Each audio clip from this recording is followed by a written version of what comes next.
मैया की जय, भैरव भैया की जय। देखियो माई आओ तारी सेवका के घरे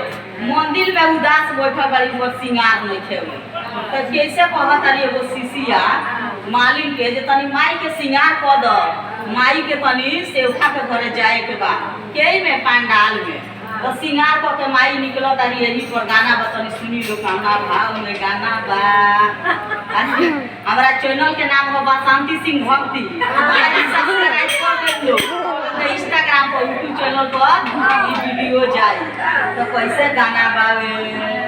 मना दिलिया में मैया उदास बैठली मना दिलिया में मैया उदास बैठली हो उदास बैठली हो उदास बैठली मना दिलिया में मैया उदास बैठली मना दिलिया में मैया उदास बैठली कवाला गा दो मुरा लगा दो दिलिया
भैरव भैया की जय।